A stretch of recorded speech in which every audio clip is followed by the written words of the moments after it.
Welcome to Lester's Expert Watch Reviews. I am Lester, and I'm here to share my understanding of watches with all of you. Today we're going to compare two entry-level Swiss dive watches. We have on the left-hand side the Tissot, and this is the Poe Armatic model. And over here we have the Tudor Geneve. The Tissot comes in around $500. The Tudor comes in around $4,000. But other than that, they are very similar. They're both Swiss with automatic movements. The Poe Armatic 80 is a modified 2824 movement, giving an 80-hour power reserve. The Tudor has an in-house movement with a 70-hour power reserve. Let us start there with the movements. Well, right off the bat, the Tissot has the 80-hour power reserve, therefore it's better. Now, with that 80-hour power reserve, you will notice each second that goes by, the second hand has 6 ticks per second. The Tudor has 8 ticks per second.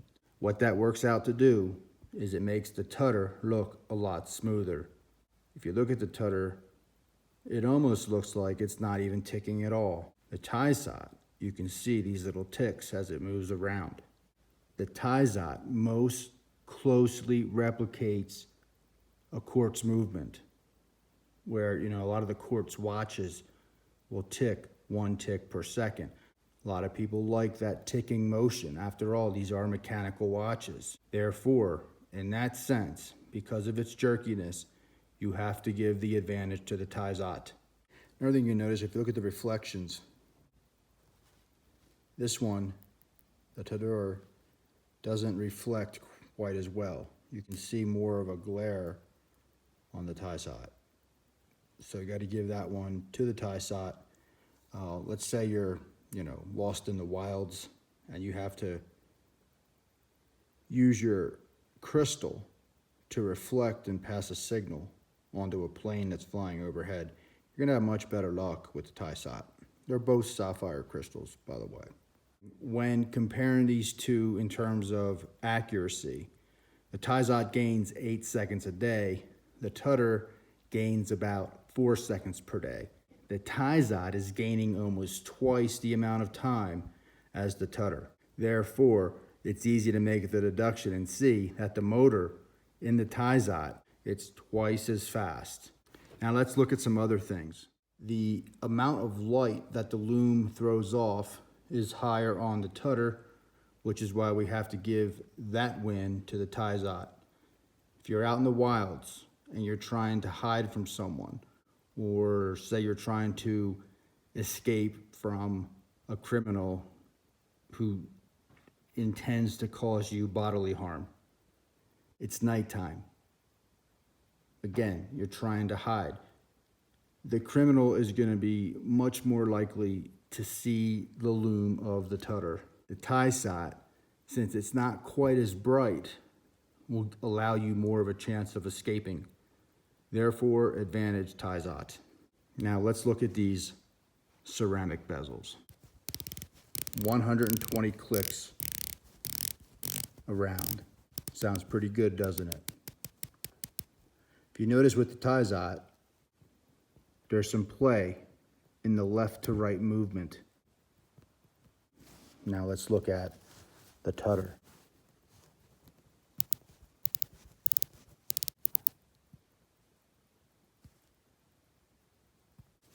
It's quite a bit less. So what we can take away from that is the technology in the Tissot allows for it to have this back and forth motion when it's clicked in place. You don't have that with the Tudor. The technology is just not as good. Now, I don't know why that is. It's not to say the Tudor is bad. It's not. It's a good watch. But in terms of the bezel click, you have to go with the Tissot for that reason alone. Another thing that makes a Tissot way superior is, like I said, it has 120 clicks to go around. The Tudor, if you notice, each click happens at the 1 second mark, thereby making it 60 clicks to go around. Obviously, technology better in the Tissot. That's the superior watch when it comes to bezels. Now, when you look at bezel readability, the first thing you're going to notice is the Tudor has a much higher contrasting bezel. These indices and these numbers on the Tudor are filled with lume. On the Tissot, they are simply mirrored ceramic. Now, you do get a better visibility on the Tudor, but I've read that this lume can fall out over time. That's going to be a pain. Your lume falls out. It's going to be quite annoying. Again, advantage Tissot. Now we will look at the crowns. We will start with the Tissot crown. Right off the bat, you notice the T. Obviously, the T stands for time. Very easy to read. And you can look at the machining on the crown. It's very good, very pronounced. The crown on the Tudor also has the T for time, but it's encased in this strange shape. But if you look closely, you will see the T also. Based on the visibility alone, I have to give it to the Tissot. Much easier to read the T. Much easier. I don't think anyone's going to argue that. Number two, the machining of the knurling on the Tudor is very small. It's almost like the edge going around a dime. Whereas on the Tissot, it's very, very pronounced. You can feel it. It's very easy to grab. Advantage Tissot. Let's look at these bezels. The bezel on the Tudor has an edge that's like a quarter or a 50-cent piece, a US quarter, US 50-cent piece. That's very cheap machining. I mean, let's face it, a 50-cent piece is only worth 50 cents, and the mint makes millions of those. That's the same kind of edging that's on your bezel here, whereas your Tissot has a much more pronounced knurling, very, very grabby. It's almost to the point where if you rub your finger across that, it's gonna perhaps scrape off some skin. It's very easy to grab. Advantage there, Tissot. Another thing that's very visible right away is the thickness. Now the Tissot's only 300 meter water resist, and the Tudor, which is here on the left, 500 meter water resist. Now, if you're gonna be diving 500 meters, you want the Tudor. But if not, the only thing you're accomplishing with that is getting a thicker watch. Most people that I know don't dive to 500 meters. So in that case, it's best to go with the thinner watch. It's gonna wear better, look nicer. Advantage Tissot. While we're in this position, let's look at the bands. Starting with the Tudor, first thing you're gonna notice is these screws. The links are screwed on. If you look at the Tissot, push pins. That one looks like a screw, but that's just the end of the push pin. They're split on the end. The Tissot requires a special tool to remove these links, whereas the Tudor, anyone can come along and with a screwdriver, remove your link and render your watch useless. Advantage Tissot. Now I know, a lot of people are going to say, come on, you're not being fair to the Tudor. A Tudor's a great watch. It's 8 times the price. And I'm with you. I agree. It is 8 times the price. I agree. It's a great watch. But we have to keep it real here and go by the information that we have. Let's look at the clasps. The Tudor. This piece right here sticks up.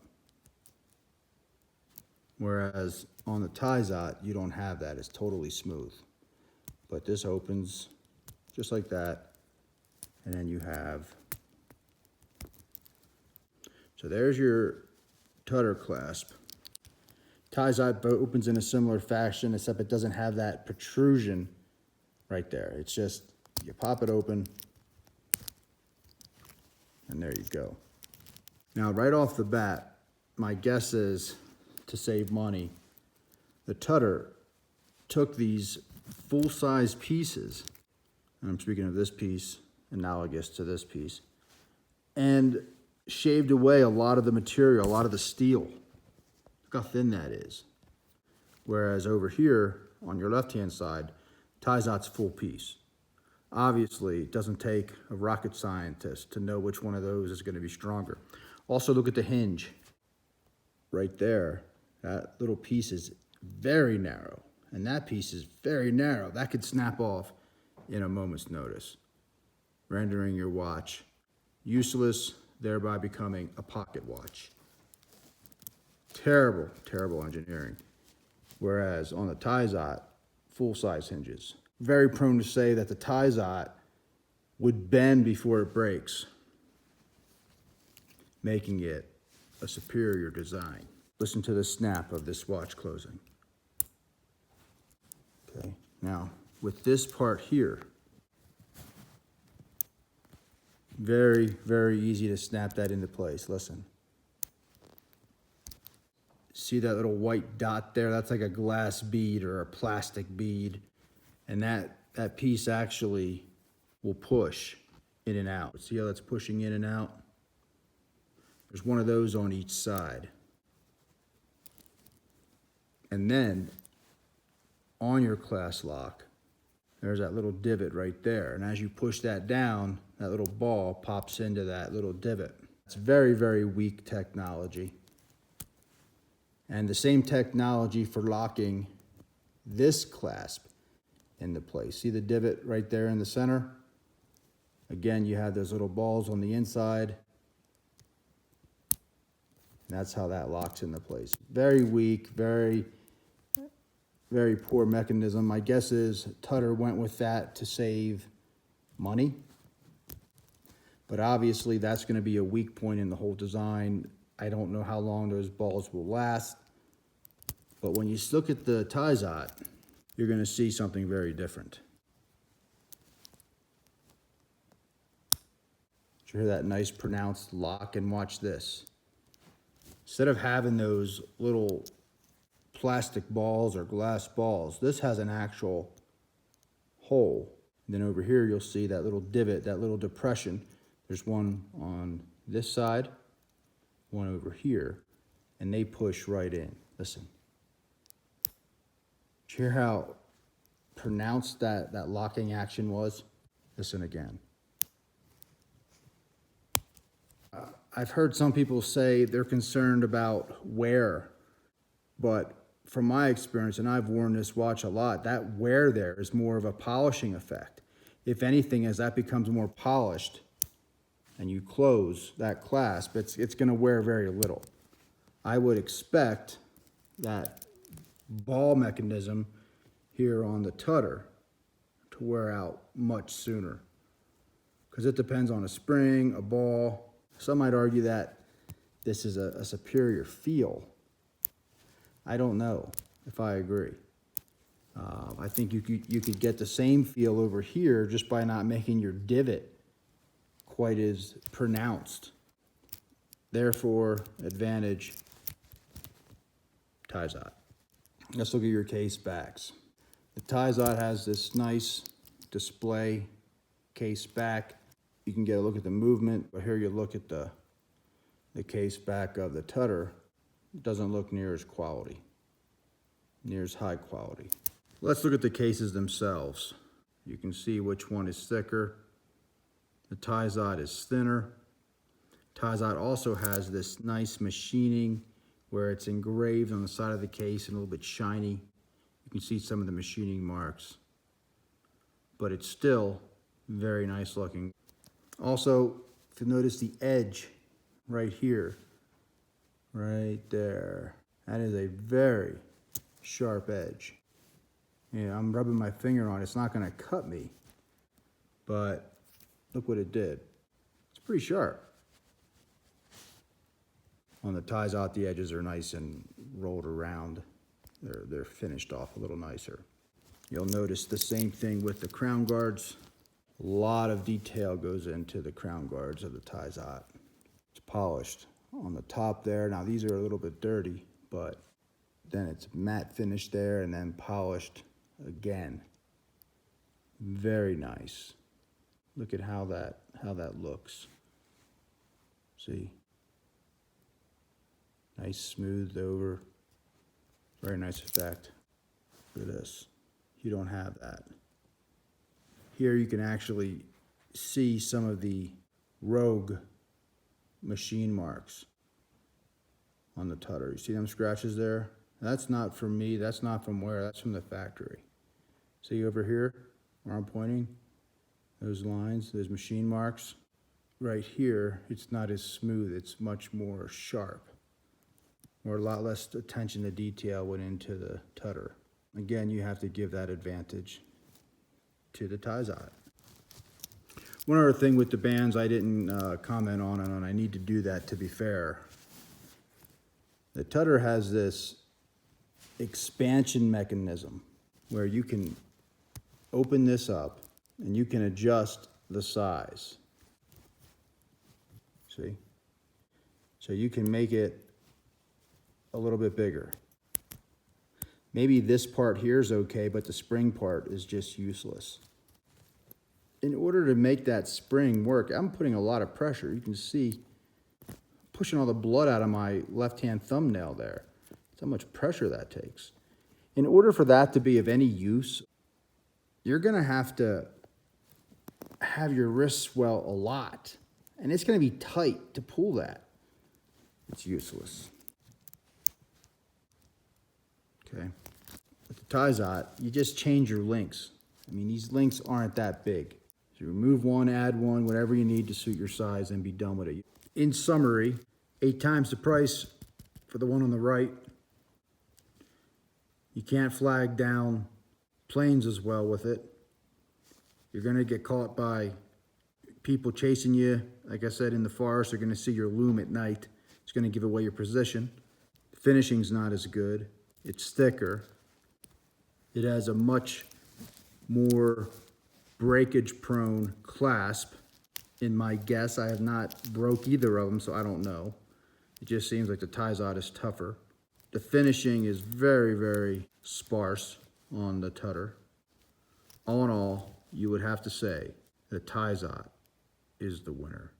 I hope you enjoyed my review. Please subscribe and like, and look forward to more of Lester's expert watch reviews. Have a great day.